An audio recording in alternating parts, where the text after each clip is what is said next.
Hola, hola, ¿cómo están? Sean todos bienvenidos a este nuevo programa. Mati, ¿cómo estás? Hola Mariano, hola a todos los que están ahí del otro lado. Muchas gracias por acompañarnos, gracias por estar compartiendo, ¿no? Mirando los videos, los programas. Es importante porque vemos que van creciendo los números. Por eso les recordamos suscribirse, darle me gusta al canal, ¿no? Para poder que podamos seguir creciendo y podamos seguir compartiendo la palabra de Dios en este momento tan especial de la historia. Exactamente, así que como siempre decimos, muchas gracias por el apoyo, es algo que a nosotros nos emociona y nos pone contentos.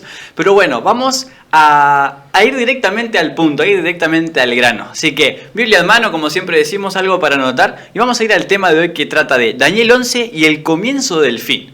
El comienzo del fin, un interesante título, Mati. Exactamente, venimos estudiando mucho de historia, ¿no? Daniel viene presentando que para Daniel era futuro, claro, para nosotros hoy es historia, ¿no? Pasado. Pero ahora Daniel nos alcanza en la historia. Claro. ¿No? La profecía revelada por Dios a Daniel nos alcanza y llega a nuestros días.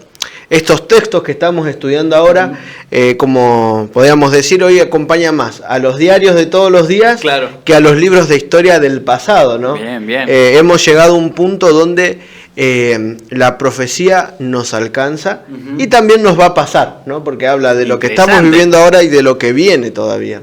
Entonces podemos decir que es como un pequeño spoiler de lo que viene de la historia. Exactamente, no es un adelanto. Bien, perfecto. Ya entrando en los últimos versículos, aquí se mencionan a los reyes del norte, como ya vimos, y del sur, por primera vez desde los versículos 14 y 15. Claro, como venimos hablando y venimos estudiando, los versículos de Daniel 11 vienen describiendo guerras entre reyes del norte y del sur, que primero significaban algo, después simbolizaban otra cosa. Y hoy nos estamos posicionando en una parte de la historia muy específica, Mariano. Claro. Donde el rey del norte y el rey del sur ya no son aquellos Seleucidas y Ptolomeos, sino que empiezan a simbolizar.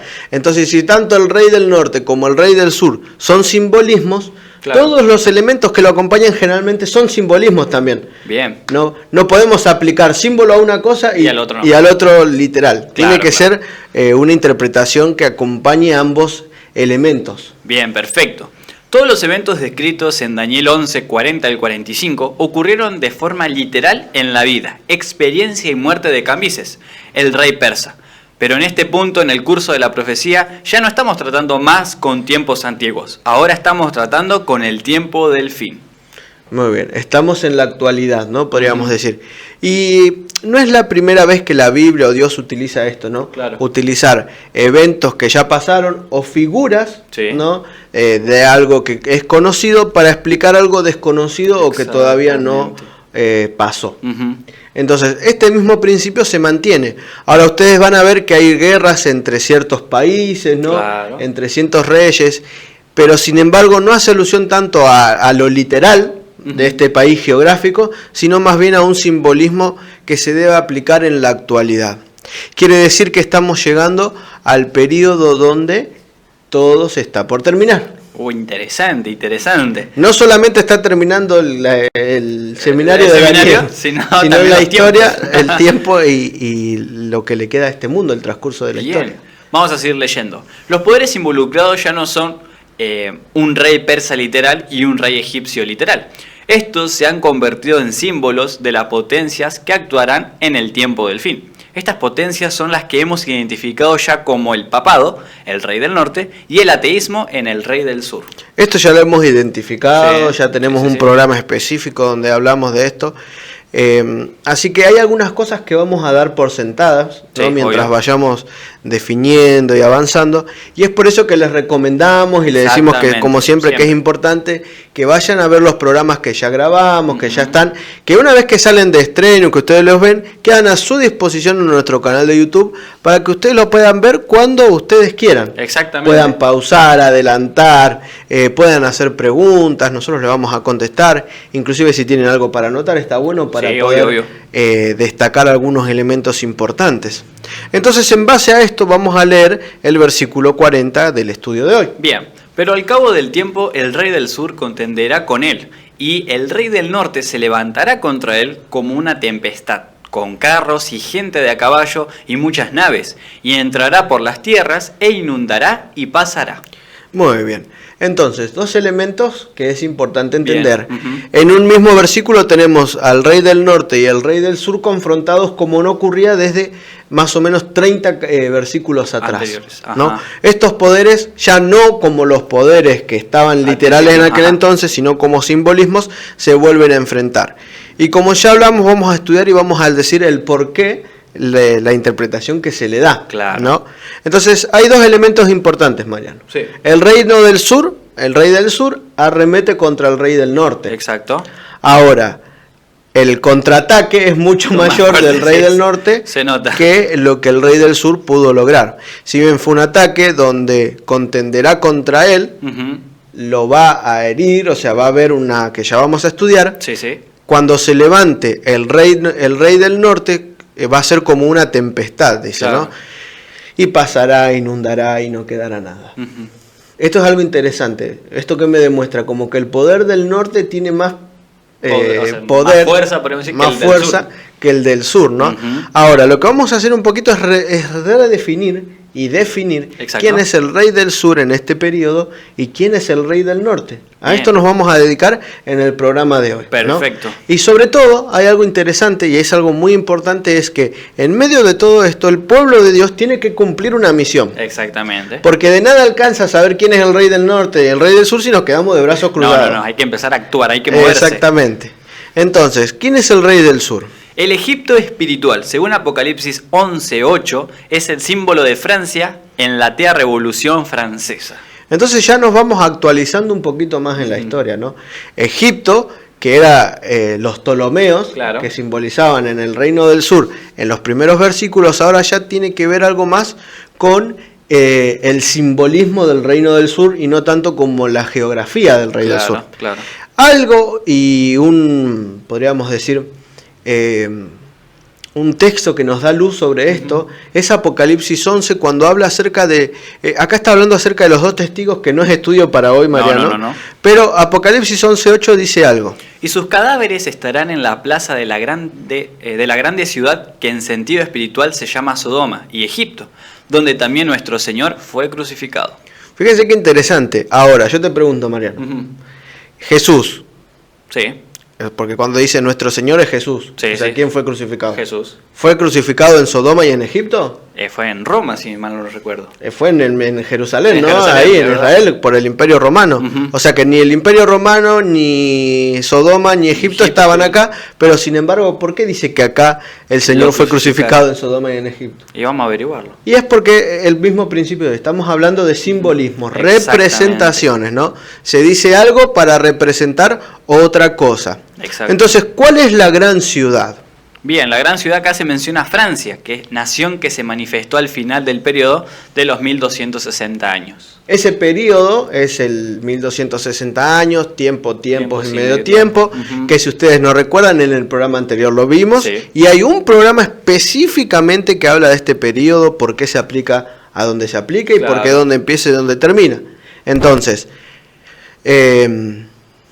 Francia es la nación que se manifestó. ¿Y te acordás en qué año terminan los 1260 años? En el 1798. En ese periodo, que ahora vamos a estudiar un poquito mejor, ¿no? Fíjense que ya nos estamos trayendo para acá la historia, ¿no? Claro. Entonces, ¿por qué Sodoma? ¿Por qué utiliza la figura de gran ciudad? Sodoma y Egipto. Para mencionar y por qué lo podemos comparar con el reino del sur. Bien, Sodoma, símbolo de degradación moral, como por ejemplo Ezequiel 16, 46 al 55. Esta fue la condición de Francia durante la Revolución. Y vamos a leer la profecía de Ezequiel sobre Sodoma, Mariano. Bien, he aquí que esta fue la maldad de Sodoma tu hermana, soberbia, saciedad de pan y abundancia de ociosidad. Tuvieron ella y sus hijas, y no fortaleció la mano del afligido y del menesteroso. Y se llenaron de soberbia e hicieron abominación delante de mí, y cuando lo vi, las quité. Entonces acá fíjate que hay algo interesante. Hay un principio que cuando hablamos de Sodoma en la Biblia, no estamos hablando exclusivamente de ese lugar geográfico, ¿no? Sino que tiene que ver con un principio que desprende de la maldad. Claro. Fíjate que dice, esta es la maldad de tu hermana, Y le está hablando de Israel, ¿no? Le está hablando a Sodoma como la hermana de Israel. Soberbia. Saciedad de pan quiere decir que despilfarraba o derrochaba, ¿no? Lo que tenían. Exactamente. Abundancia en ociosidad. La ociosidad no tiene nada de malo no hacer nada un rato, ¿no? El problema es cuando cuando viene en abundancia. Exactamente, cuando ocupamos nuestro tiempo en vez de hacer cosas productivas, en cosas que perjudican nuestra mente y en degradaciones morales. Exacto. ¿no? Una de las principales características de Sodoma en la historia era por su degradación moral. Claro. ¿no? Y sobre todo en cuanto también a lo sexual. Entonces, por eso se compara el paralelismo que hay entre la sociedad francesa en ese periodo, y es un principio que se va dando cada vez más en la actualidad, Mariano. Sí, no es para echarle la culpa a ese lugar y nada más, ¿no? Fíjense que estamos viviendo en un periodo donde la moral cada vez es más degradada. Donde los límites cada vez son más bajos. Sí, es verdad, ¿no? eso. Donde a lo que nosotros conocíamos como normal, ahora es anormal. Claro. Y lo que es anormal o contra naturaleza es lo que hoy se conoce como la normalidad. Exactamente. ¿no? Fíjense cómo estos movimientos que empezaron en este lugar empiezan a abarcar todo el mundo de a poco.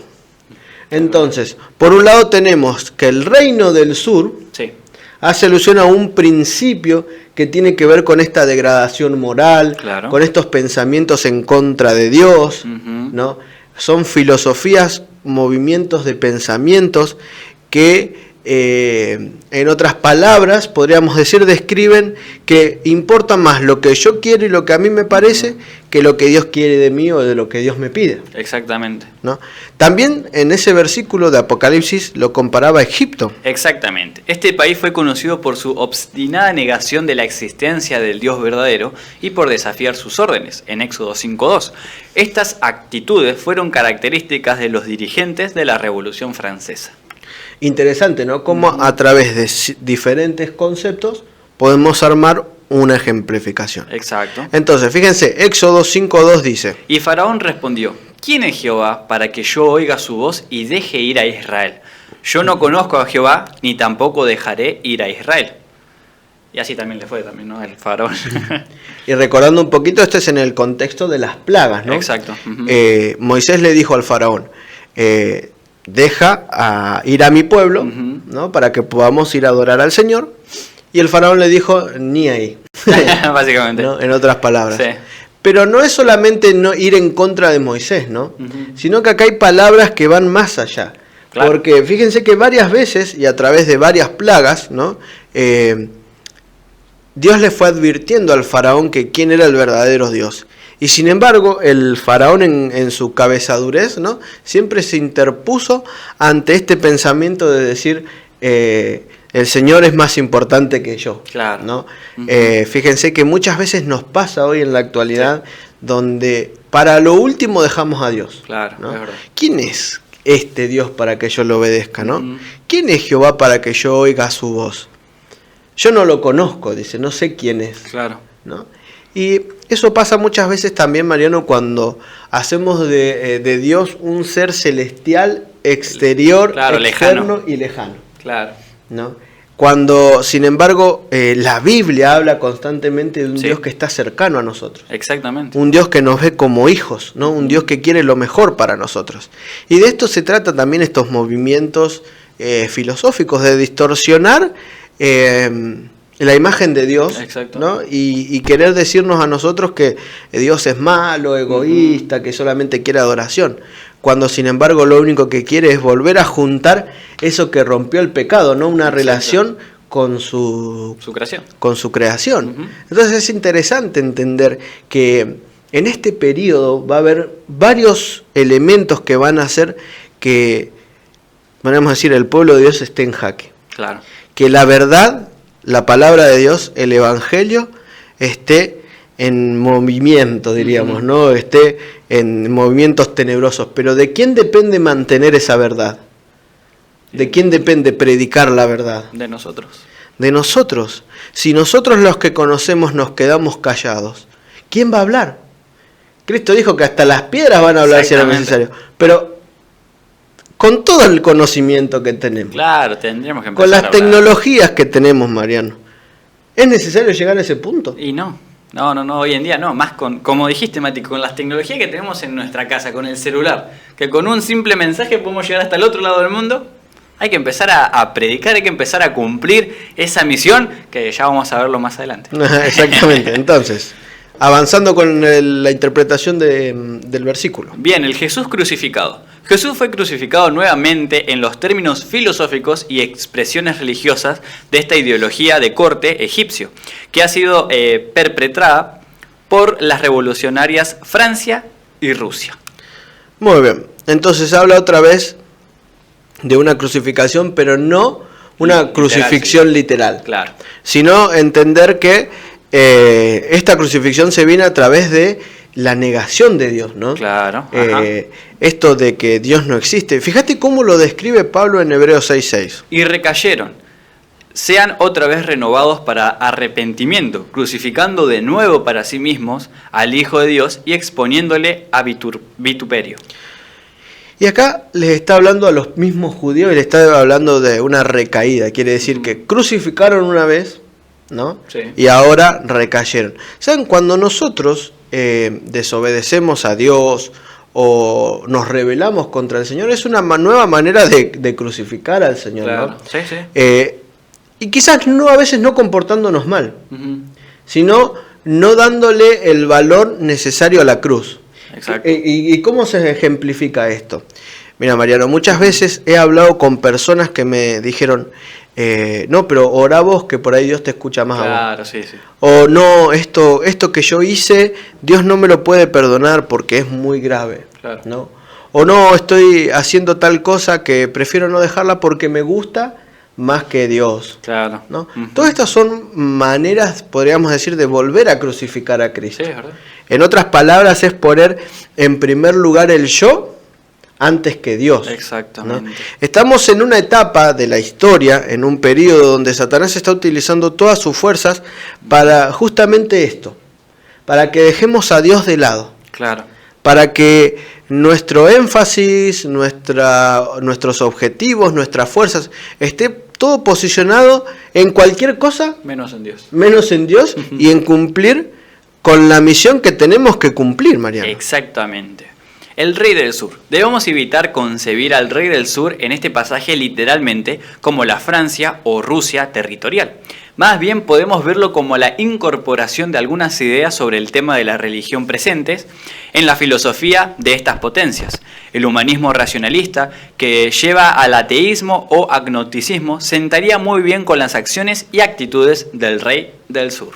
Entonces, si bien procede de un lugar territorial, podríamos decir, ¿no? No estamos hablando de este lugar en específico, sino fíjate que esto, sobre el tema de la religión presentes en la filosofía de estas potencias, ¿no? Ejemplo, el humanismo racionalista que lleva al ateísmo o agnosticismo.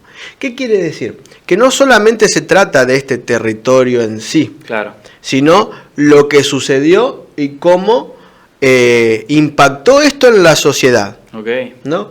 Entonces, hay un evento que es clave en la historia, que es lo que hace que pasemos de una edad a otra. Okay. ¿No? Y eso no es más que la Revolución Francesa. Exactamente. ¿Qué fue la Revolución Francesa? Fue un proceso histórico que atravesó Francia entre 1789 y 1799, a partir del cual se transformó la política, la sociedad y la economía. Fue la primera revolución liberal que derrocó a la monarquía y disolvió los privilegios de la sociedad estamental del antiguo régimen. ¿Cuál era el antiguo régimen? El antiguo régimen era el que se dictaba en la Edad Media. Okay, bien. En la Edad Media, y para eso tienen el programa anterior, para que ustedes lo puedan estudiar, veíamos donde el clero era quien dirigía toda la sociedad, podríamos decir, ¿no? Claro. Existía esto de los cargos, los duques, los reyes, ¿no? Lo que hoy se conoce como la casta, María. Claro, la casta. ¿No? Lo que es la casta, es estos mismos poderes, hasta que un momento el pueblo, el común del pueblo, se cansa de esta manera de dirigir la sociedad. Claro. ¿No? Cansados de ataques, cansados de robos. De robos, cansados inclusive también de desigualdad, deciden levantarse en armas. Y uno de los principales impulsores de este movimiento es el mismo Napoleón, ¿no? Que figura en la historia. Fíjense un poquito, vamos a hablar un poquito más acerca de la Revolución Francesa. Fue un movimiento político, social, económico y militar que provocó el derrumbe de la monarquía absolutista de Luis XVI, con el objetivo de establecer un gobierno republicano y democrático. Tradicionalmente, la Revolución Francesa ha sido considerada por muchos historiadores como el final de una época y el punto de partida de la edad contemporánea. En otras palabras, podríamos decir, Mariano, que lo que impulsó la Revolución Francesa es una nueva manera de pensar. Claro. Cambiamos a la Edad Media por la edad contemporánea. Bien. La edad más actual, podríamos decir. Sí, es verdad. ¿No? Fíjense que venimos de gobiernos de monarquías totales, Sí. ¿no?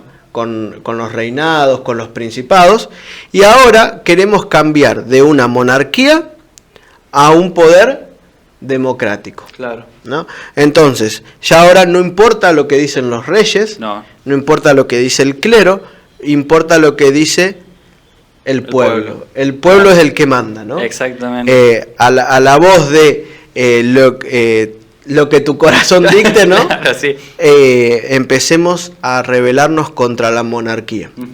Y muchos hablan de la Revolución Francesa como un movimiento podríamos decir, de despertar personal, ¿no? De movimientos personales y de finalización de desigualdad. Claro. Cuando en realidad, Mariano, la Revolución Francesa, si bien tuvo eso como eje principal, también llevó a muchas, no vamos a decir prisiones, pero sí ataques, Claro, sí. guerras. Hubo un elemento de muerte que fue el más utilizado y con el que más se reconoce, que es la guillotina. ¿No? Con la guillotina mataron a la mayor cantidad de pertenecientes al clero, Claro. y a las monarquías, ¿no? Entonces también fue un momento duro podríamos decir, de mucho dolor, Claro, sí. de persecución. También. Si bien pasamos de una persecución de la Edad Media, de la iglesia oficial hacia los que eran rebeldes, Claro. ahora es Se la invirtieron los contraparte papeles. de los rebeldes hacia la iglesia. Claro. Fíjate, el reino del sur en contra del rey del norte. Exactamente. Bien, la pérdida del poder de la iglesia. La revolución se enfrentó con dureza a la iglesia católica, que pasó a depender del Estado. En 1790 se eliminó la autoridad de la iglesia de imponer impuestos sobre las cosechas, se eliminaron los privilegios del clero y se confiscaron sus bienes. Bajo el antiguo régimen, la iglesia era la mayor terrateniente del país. Más tarde se promulgó una legislación que convirtió al clero en empleados del Estado. Fueron años de dura represión para el clero, siendo comunes la prisión y masacre de sacerdotes en toda Francia. Es interesante, ¿no? Como la iglesia, que estaba en su máximo poder, diríamos, ¿no? En su máximo esplendor en cuanto a autoridad, en cuanto a poder, ahora empieza a perder fuerza.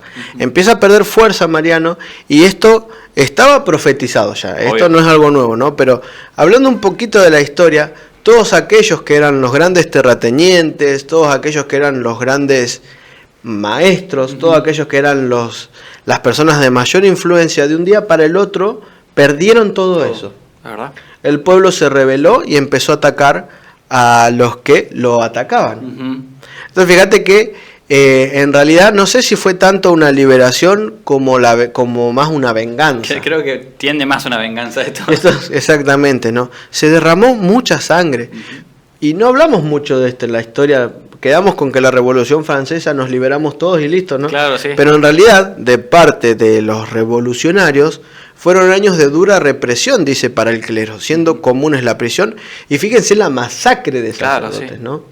Que tampoco está bien desde ningún punto de vista. ¿No? Nosotros no somos llamados a rebelarnos y a cobrar venganza, ¿no? Nosotros tenemos una misión que cumplir en medio de todo este caos. Exactamente. ¿No? Fíjense cómo los poderes se disputan Y cuando no es un poder dirigido por Dios, siempre es la misma consecuencia, el derramamiento de muchísima sangre. Exacto. ¿No? Algunas consecuencias, Mariano, de lo que pasa con este movimiento del sur y las consecuencias. Bien, el ateísmo expresado en el comunismo marxista es un descendiente directo de la filosofía desarrollada en el tiempo de la Revolución Francesa.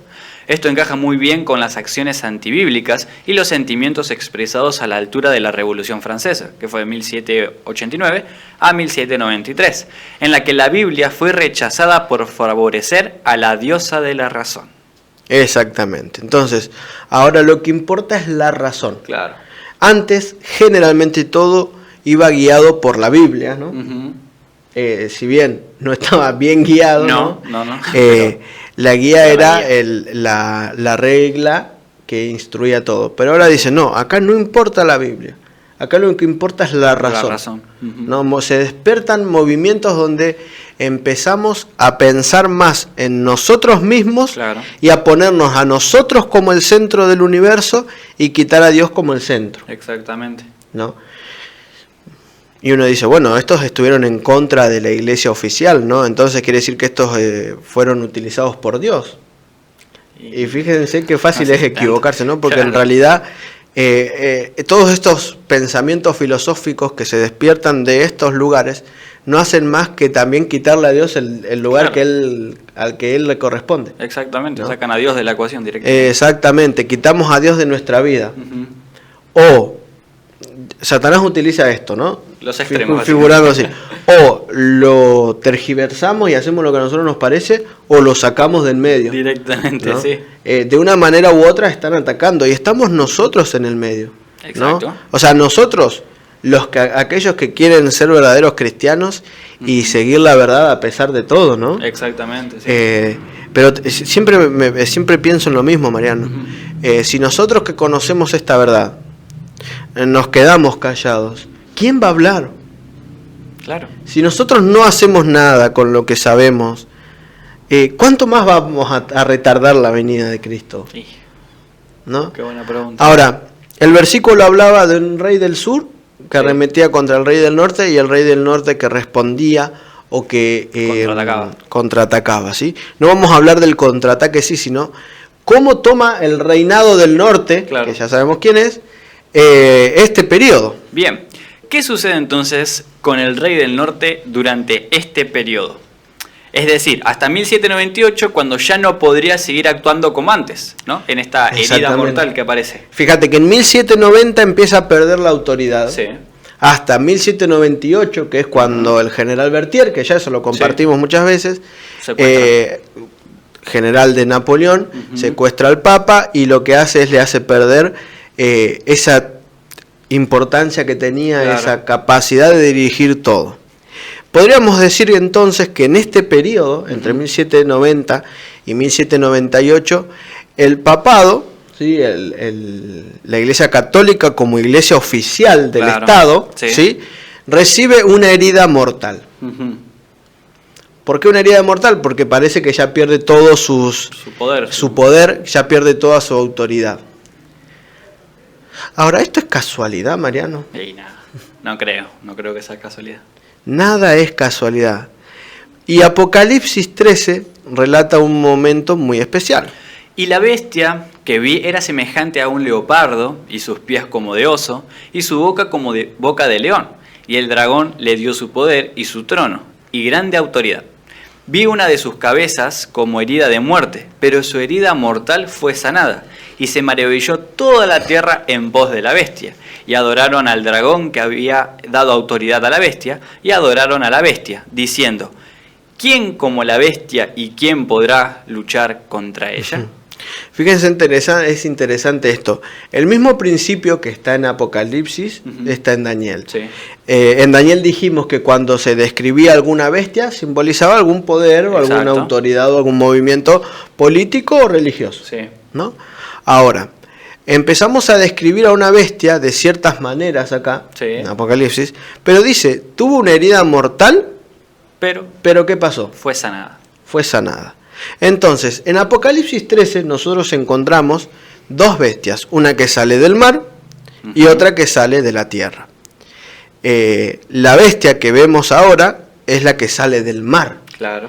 Y si ustedes se acuerdan, es esa bestia que sale de un lugar donde hay mucha gente, claro, una muchedumbre. Uh-huh. Podríamos decir que es una bestia que sale de la zona de Europa. Sí. Tenemos por un lado la bestia que sale de Europa, que es una bestia que, diríamos, dirige y tiene su centro de influencia en Europa, claro. Y por otro la que sale de la Tierra, que es en Norteamérica. Uh-huh. Eso no es el estudio de hoy. No. Si quieren pueden ir a ver en nuestros programas, tienen Exacto. el video donde explicamos mejor esto, ¿no?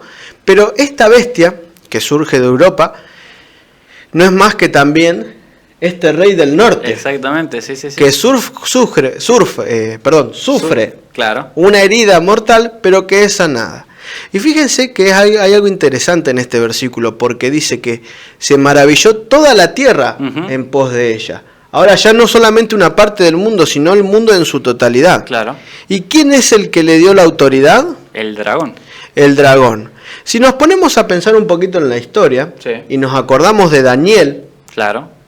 Y las profecías que estudiamos anteriormente, esta bestia tenía pies de oso, sí. Era semejante a un leopardo y tenía boca de león. Claro. ¿Y quién es el que le dio la autoridad? El dragón. El dragón. ¿El dragón quién fue? Satanás. ¿O quién es? Satanás. Satanás le da autoridad a esta bestia, que fíjense que el león ¿quién fue en Daniel 7? Babilonia. El leopardo. Grecia. ¿Y el oso? Medo-Persia. Medo-Persia, exactamente. Fíjense cómo todos estos poderes, la influencia del mundo, diríamos, de la historia, dirigiendo a través de un solo personaje detrás. Claro, Satanás. Satanás queriendo tergiversar. Entonces, si bien Dios estaba al control, exacto, y Dios le dice a Daniel, mira, va a pasar esto, va a pasar esto, no nos olvidemos que estamos en un conflicto, exacto, que se está desarrollando un gran importante conflicto detrás del telón, que es las huestes del mal con las huestes del bien. Satanás y sus ángeles luchando contra Dios y sus ángeles. Y nosotros estamos en el medio, Mariano. Exacto, es verdad. Y no podemos quedarnos de brazos cruzados en el tiempo en el que estamos viviendo. No. Fíjate que acá dice, ¿no?, que se maravillaba todo el mundo, sí, pedían que le adorasen esa bestia que recibió una herida mortal, pero que luego fue sanada. Entonces, cuando hablamos de quién es el que está detrás, claro, para que queden claro. Bien, ¿quién es el que le da el poder? Y eso lo podemos encontrar en la misma Biblia, Apocalipsis 12:9.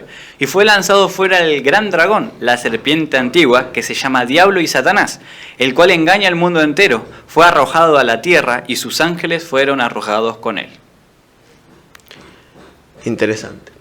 Satanás y sus ángeles fueron arrojados a un lugar donde quizás nosotros hoy lo compartimos. Claro, sí, lamentablemente.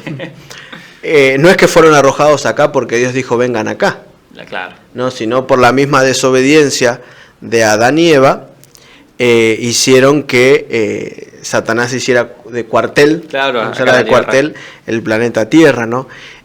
Todo lo que sucede hoy en el mundo, la degradación moral, como vimos, el quitar a Dios en medio de la ecuación, el distorsionar la imagen de Dios en nosotros, todo es debido a que hay alguien que está detrás. Exactamente. Desde los principios de la historia hasta el fin, hay alguien que va a intentar siempre que la gente no se salve. Claro, sí, la verdad. ¿No? Es lo que distorsionar la imagen de Dios, no solo con nosotros, sino ante el universo. Y ese es Satanás, utilizando todos sus recursos, utilizando sus agentes, sus ángeles caídos, que son los demonios, para que nosotros hoy no cumplamos la misión que tenemos que cumplir. Bien. Y que el mundo no se salve. Ahora, esta herida mortal que recibe, que la recibe junto con la Revolución Francesa, sí, junto con el golpe final, podríamos decir, el general Berthier, empieza a sanarse. Exactamente. ¿Cuándo empieza a sanarse? Los estados pontificios, oficialmente Estado de la Iglesia, fueron los territorios en la península itálica bajo la autoridad directa del Papa desde el año 756 hasta 1870. En su máxima extensión cubrieron las regiones italianas modernas de Lacio, las Marcas, Umbría y Emilia-Romagna. En 1861 los estados pontificios fueron reducidos al Lacio y se convirtieron en un enclave del reino de Cerdeña, el cual se proclamó como el nuevo reino de Italia. Entre 1870 y 1929 el Papa no tuvo ningún territorio físico y el Vaticano estuvo bajo soberanía italiana. Fíjense que el mismo poder pierde la autoridad, claro, a tal manera que le es quitado hasta el territorio, su territorio, ¿no? Sí. Acá hay muchos países, muchos lugares, no muchos territorios, pero no es el fin estudiar en profundidad esto, sino sí entender lo siguiente. Desde el 756 hasta 1870, la autoridad directa hacía que este estado vaya creciendo. Cada vez tenían más territorios. Sí. Empezó con algo pequeño y empezó a crecer. ¿Por qué? Porque iba teniendo cada vez más autoridad. Obvio. ¿No? Hasta el momento donde recibe esa herida mortal. Pero ¿cuándo es sanada la herida mortal? El 11 de febrero de 1929, el Papa Pío XI y el Benito Mussolini firmaron los pactos lateranenses, llamados también Pacto de Letrán. En ese acuerdo se dio vía libre a la creación de la Santa Sede y se le devolvió a la Iglesia todo lo clavado y plantado en sus 44 hectáreas, en poder del Reino de Italia desde el año 1870.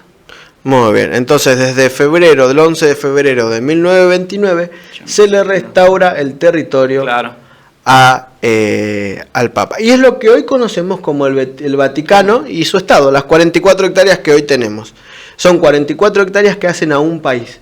O sea, tienen la suficiente autoridad, poder y plata, sí, también, para ser considerado un país aparte. Claro. ¿No? Entonces, ¿esto cuándo surge? A partir de 1929. Hoy, al día de hoy, todavía no está en su máxima expresión. No, todavía no. ¿No? Entonces vamos a leer algunas conclusiones, Mariano, sobre esto. Primeras conclusiones. El rey del norte en el tiempo del fin probablemente deba conectarse con el poder dominante que lo predecía en la profecía, el papado de la Edad Media, ahora en su fase final.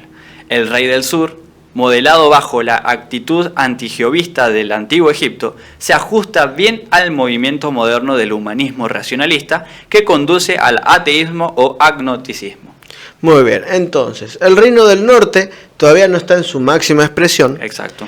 Pero probablemente debe conectarse con ese poder dominante que lo predecía en la Edad Media. Exactamente. O sea, tiene que llegar a un momento donde el Estado y la Iglesia se unan. Bien. Ahora ya en su fase final, dice, sí, ¿no? Cuando esto ocurra, cuando la Iglesia se une al Estado, por eso estemos atentos a lo que sucede. Nada es casualidad. ¿Ustedes creen que es casualidad que el Papa haya ido a la reunión del G7 unas semanas atrás? Que cada vez tenga más poder, que cada vez tenga más autoridad y lo reconozcan las diferentes naciones. Y no. ¿Ustedes creen que es casualidad por parte del sur que cada vez hay más movimientos anti-Dios? Que cada vez hay revoluciones, podríamos decir, claro, que van en contra de lo que dice la Biblia y quieran obtenernos una nueva normalidad. Exactamente. ¿No? Donde ya la familia modelo no es lo normal. No. Donde ya sentirse atraído un hombre hacia una mujer hacia un hombre es lo raro. Lo raro, es verdad. Sí. Lo que Dios estableció desde el Génesis es lo que está mal. ¿Ustedes creen que todo esto es casualidad? ¿Ustedes creen que los movimientos que se van despertando y desprendiendo de los diferentes lugares es porque sí? ¿No nos damos cuenta que hay un poder detrás de todo esto que viene dirigiendo? Así como Dios viene dirigiendo la historia, viene poniendo sus agentes en el medio. Exactamente. Fíjense qué interesante es entender que todo esto nos lleva hacia un mismo lugar. Y es al fin, Mariano. Y Jesús habló de esto. Y ahora, en esta parte final del programa, quiero que nos centremos no tanto en lo que pasa en este mundo en sí, claro, sino en la misión que tenemos que cumplir como hijos de Dios. Bien, Jesús y una misión especial que tenemos nosotros. En este tiempo de maldad, caos o descontrol, donde la nueva normalidad va en contra de lo registrado en la Biblia, Jesús le da a su pueblo una misión que cumplir y no puede esperar ni ser dilatada. No puede esperar. Hay que ponerlo en mayúscula esa parte. Exactamente.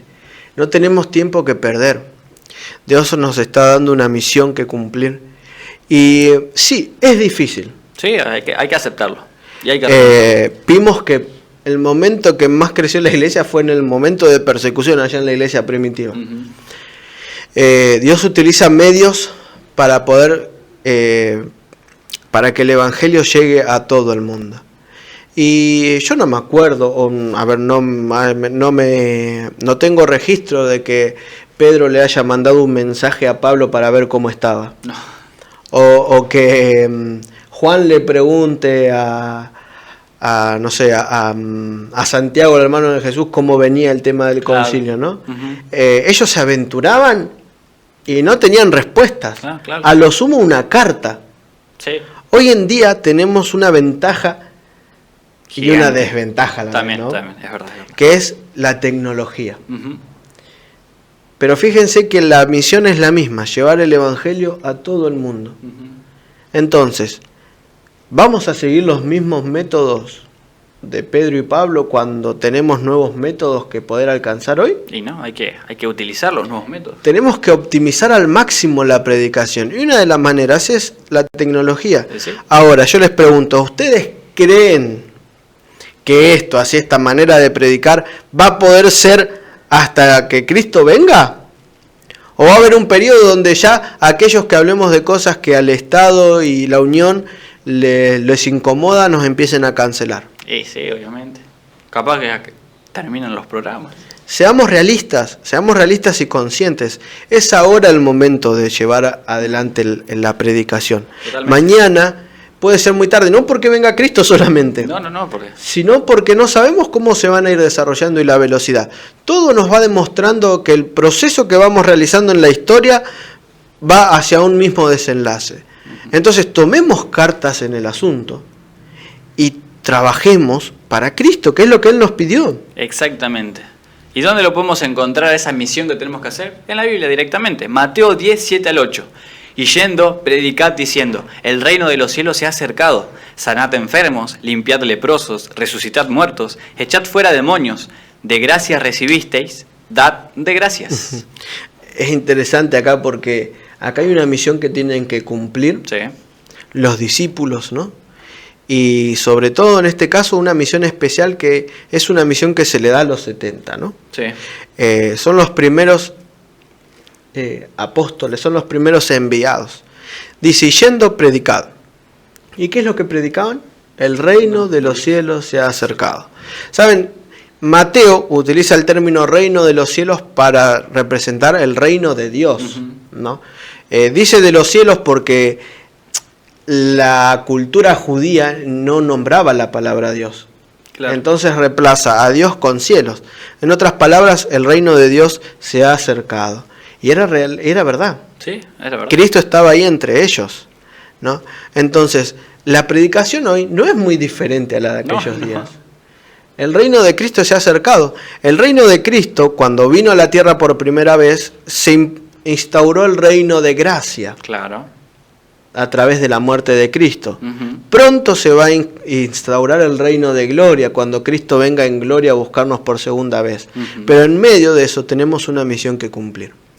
Fíjense que les da la autoridad para sanar enfermos, para limpiar leprosos, resucitar muertos, echar demonios. Todo eso que los discípulos y la gente que lo seguía había visto a Jesús hacer, ahora tenían la autoridad. Y ahora yo les pregunto, ¿la misión cambió? No, es la misma. ¿Tenemos menos capacidad que ellos? No, al contrario. Entonces, nosotros hoy tenemos la autoridad para sanar enfermos, limpiar leprosos, resucitar muertos y echar demonios. Y sí, sigue siendo la misma misión, ¿no? ¿Y por qué no lo hacemos? Porque capaz que nos reprimimos a nosotros mismos, pensamos que no somos capaces, no somos suficientes. Fíjense que la autoridad nos la da el Señor y el enemigo, si bien es poderoso, si bien Satanás tiene poder, no puede hacer nada contra un hijo de Dios convertido. Las mayores potencias del mal huyen ante la presencia de un hijo de Dios convertido. ¿Te das cuenta que en medio de esta lucha nosotros corremos con ventaja? Es verdad. Y hay algo que es clave acá, es recibimos de gracia, demos de gracia. En otras palabras, nada de lo que vos tenés es porque te lo mereces, porque sos bueno, o porque sos valiente, o porque sos especial. La salvación, vos no la recibiste porque sos alguien mejor que el otro. No es que vos hoy sos salvo porque tu apellido es más importante que el del otro. O porque tu cuarta, quinta generación te hace más apto para ir al cielo, así como los judíos decían de la época de Abraham, de la descendencia y la dinastía de Abraham. Recibimos de gracia. Todos recibimos porque somos hijos de Dios. Todos recibimos porque aunque no lo merezcamos, Dios mandó a su Hijo unigénito para que muera por nosotros, para que todo aquel que en Él crea no se pierda, sino que tenga vida eterna. ¿Qué estamos haciendo con esta verdad? ¿Qué estamos haciendo con la misión que Cristo nos envió a hacer? ¿Por qué dilatamos tanto? ¿Por qué siempre dejamos para más tarde lo que es más esencial, Mariano? Totalmente. Es momento de ir al mundo, predicar, compartir, dar a conocer que Cristo pronto viene. Y fíjense que Jesús sabía en la situación en la que nos íbamos a encontrar, sí, porque pasó en ese momento y pasa también hoy. Exactamente. Dice Mateo 10, 16 al 18. He aquí yo os envío como a ovejas en medio de lobos.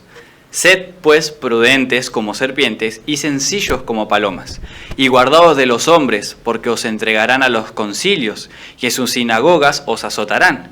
Y aun ante gobernadores y reyes seréis llevados por causa de mí, para testimonio a ellos y a los gentiles. Y en este periodo que Dios diga, predicar a los gentiles, Una locura. Es una locura. Y en este tiempo que digan, predicarle a los gobernadores, que le vayamos a hablar al presidente, al gobernador, al intendente. Lo primero que tenemos que entender es que el evangelio no es sectario. No. No es solo para un grupo, es para todos los grupos. Muchas veces creemos que el evangelio resulta más en los lugares pobres. Claro. Pero ¿y las clases sociales altas quién les habla? Exactamente. Muchas veces creemos que el evangelio es solo para aquellos que tienen necesidad económica, ¿no? Pero no nos olvidemos que las personas hoy en día tienen más necesidad que nunca. Exactamente. La necesidad de la verdad, la necesidad de una esperanza, la necesidad de Dios. Entonces, ¿qué estamos haciendo? Fíjense que Cristo dice, envió como a ovejas en medio de lobos. Sí, no es un lugar sencillo. Exactamente. Tenemos que actuar, ser prudentes como serpientes, y muchos utilizan y prefieren ser como serpientes, ¿no? En todo tiempo, y sencillos como palomas. Es interesante este ejemplo que da el Señor, nos está demostrando que tenemos que ser astutos. O sea, la predicación del Evangelio se debe adaptar a la situación en la que estamos, no el Evangelio, no el mensaje, porque el mensaje es el mismo.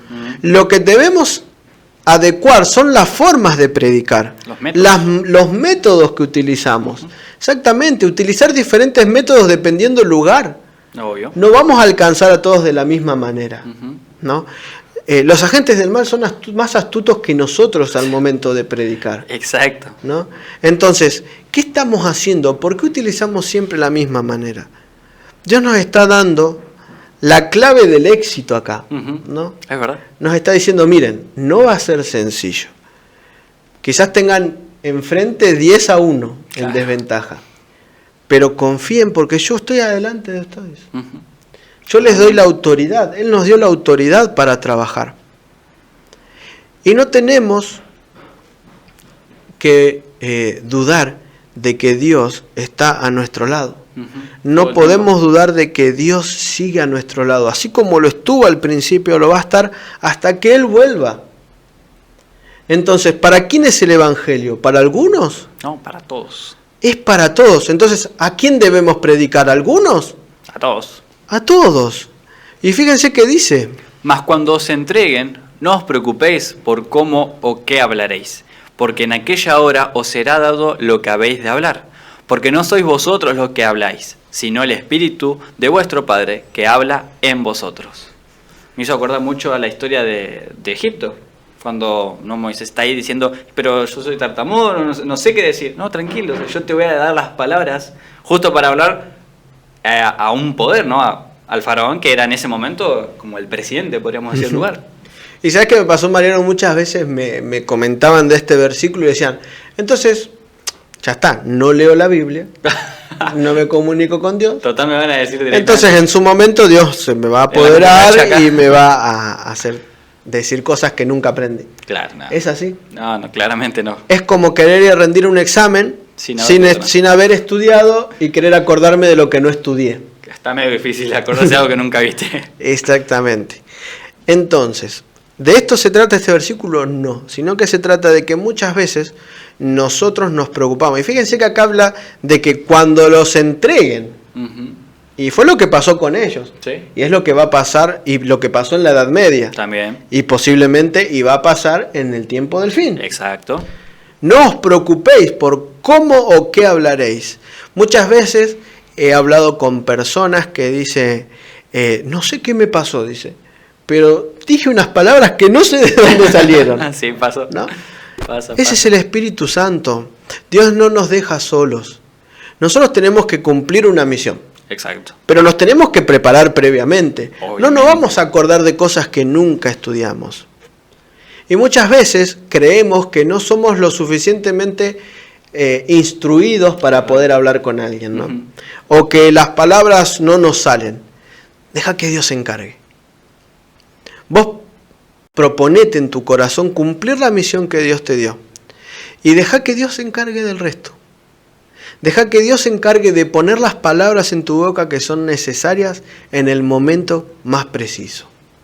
Porque Él dice, no son vosotros los que habláis, sino el Espíritu de vuestro Padre que habla en vosotros. Mi querido amigo, no estás solo. En los momentos de dificultades, cuando no sepas qué decir, el Señor va a traer a tu mente cosas que vos estudiaste. Pero si no te preparás, ¿cómo vas a dar algo que no tenés? No podemos dar algo que no tenemos. Y a veces son palabras, a veces puede ser un abrazo, a veces puede ser un plato de comida, a veces puede ser una remera, una ropa, lo que sea. Claro. Pero el principio es el mismo, trabajar por el otro. Dar el mensaje tiene que ver también con preocuparme por quien tengo al lado, por mi prójimo, que es el más próximo. Siguiente versículo, Mateo 10, 21 y 22. El hermano entregará la muerte al hermano y el padre al hijo. Y los hijos se levantarán contra los padres y los harán morir. Y seréis aborrecidos de todos por causa de mi nombre. Mas el que persevere hasta el fin, éste será salvo. Qué fuerte, la primera parte es muy fuerte. Versículos fuertes, pero que el mismo Señor los dijo. Va a ser un todos contra todos en un momento. Claro. Y seréis aborrecidos por causa de mi nombre. Pero saben, nada en este mundo nos puede traer la felicidad que nos da el Señor. Exacto. Porque fíjense que así como empezaba Daniel 11:40 con más en aquel tiempo, o como dijimos, en el tiempo del fin, acá volvemos a retomar el mismo principio. El que persevere hasta el fin, este será salvo. Porque nuestra herencia no es de esta tierra. Porque no hay nada en esta tierra que se equipare a la recompensa que tenemos cuando Cristo vuelva. Obviamente. El Señor dijo, no va a ser sencillo, no va a ser fácil. Fíjense que hay, Daniel lo describe como poderes del norte y del sur, ¿no? En otras palabras, Satanás va a utilizar todos los medios para distorsionar la verdad, el mensaje y mi imagen. Pero yo necesito un grupo de valientes. El Señor necesita de un remanente fiel que trabaje en las filas de Dios. Un grupo que en medio de tanta distorsión, en medio de tantas mentiras, cuente la verdad. Y sobre todo revele la verdadera imagen de Dios. Totalmente. Porque no estamos muy distantes del fin, Mariano. No. Cuando os persigan en esta ciudad, huid a la otra. Porque de cierto os digo, que no acabaréis de recorrer todas las ciudades de Israel antes que venga el Hijo del Hombre. Y otra vez el título que está en Daniel 7 y ya mañana lo vamos a estudiar un poquito mejor. También. Y ya lo vamos a profundizar y ya lo estudiamos esto. El Hijo del Hombre es sinónimo al reino de gloria. Exacto. Fíjense que no va a pasar mucho tiempo hasta que Cristo vuelva. Pero no va a pasar mucho tiempo mientras estemos cumpliendo la misión que tenemos que cumplir. Y como hijo de Dios lo voy a decir una vez más, tenemos una misión que cumplir. Dios nos dio un objetivo en esta tierra, que es dar a conocer el mensaje a todo el mundo. Solo entonces vendrá el fin. Ahora, ¿qué estamos haciendo para dar a conocer al mundo estas verdades? ¿Cuáles son los objetivos o las prioridades que tenés en tu vida? ¿Qué es aquello que te quita el sueño? ¿Te permite eso alcanzar la salvación? Estamos en medio de un mundo donde Satanás utiliza todas sus fuerzas para entorpecer el avance de la verdad. Satanás utiliza a todos sus secuaces para ponerle la traba a un hijo de Dios. Pero no te olvides, el mayor general de Satanás tiembla ante la presencia de un hijo de Dios convertido. Dios te dio la autoridad para cumplir este mensaje. Dios te dio la autoridad suficiente para llevar adelante la predicación del Evangelio. Vos preocupate por prepararte. Vos preocupate por buscar dónde cumplir esa misión. Permití que el Señor haga el resto. Entregale tu vida al Señor. Cristo pronto va a venir a buscarnos. Que nos encuentre trabajando en su favor. Y hasta acá el programa de hoy, pero el programa continúa el día de mañana, así que no te lo puedes perder. Si no estás suscrito al canal, te invito a que te puedas suscribir a Perspectiva Siglo XXI, activar la campanita, activar las notificaciones y así te vas a enterar cada vez que subimos un video nuevo. Lamentablemente tenemos que cortar acá, pero continuamos el día de mañana, así que te esperamos. Y de parte de Perspectiva Siglo XXI te mandamos un gran abrazo y que Dios te bendiga mucho.